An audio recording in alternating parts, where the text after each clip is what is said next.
7. Pesan penting Nabi Muhammad SAW mencintai orang miskin. Nabi Muhammad SAW bersabda, barang siapa menghilangkan kesusahan dunia dari seorang mukmin, Allah Subhanahu wa taala akan menghilangkan darinya satu kesusahan di hari kiamat.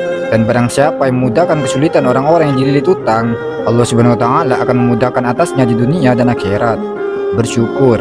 Rasulullah SAW bersabda, lihatlah kepada orang yang berada di bawahmu dan jangan melihat orang yang berada di atasmu, karena yang demikian lebih patut agar kalian tidak meremehkan nikmat Allah Subhanahu wa taala yang telah diberikan kepadamu. Hadis riwayat Bukhari. Namun dalam hal beribadah justru sebaliknya, kita dianjurkan untuk melihat kepada mereka yang berada di atas kita. Nabi SAW bersabda, dan untuk yang demikian itu hendaknya orang berlomba-lomba. Quran Surat Al-Mutaffifin ayat 26.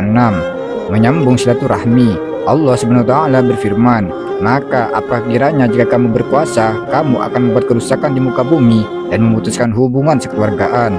Mereka itulah orang-orang yang dilaknati Allah Subhanahu wa taala dan ditulikannya telinga mereka dan dibutakannya penglihatan mereka. Quran Surat Muhammad ayat 22 sampai 23. Banyak mengucapkan la haula wala quwata illa billah. Ketika seorang hamba mengucapkan kalimat la haula wala quwata illa billah dan sepenuh hati, berarti hamba tersebut telah mengakui ketidakberdayaan dan kelemahannya di hadapan Allah Subhanahu wa taala. Tiada kesombongan sedikit pun terbesit bagi mereka yang telah mengucapkan kalimat ini dan sepenuh hati dan jiwa. Berkata benar meskipun pahit. Nabi Muhammad SAW bersabda, jihad yang paling utama ialah mengatakan kalimat yang hak benar kepada penguasa yang zalim.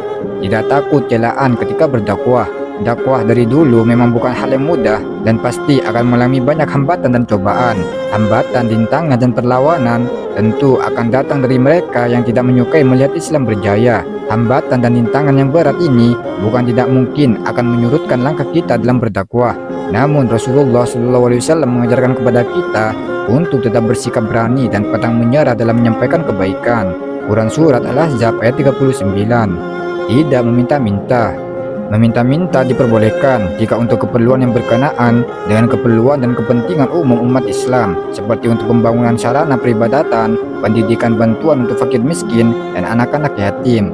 Namun semua hal tersebut pun harus dilakukan sesuai dengan prosedur yang berlaku, tidak dapat dilakukan secara sembarangan dan tanpa aturan.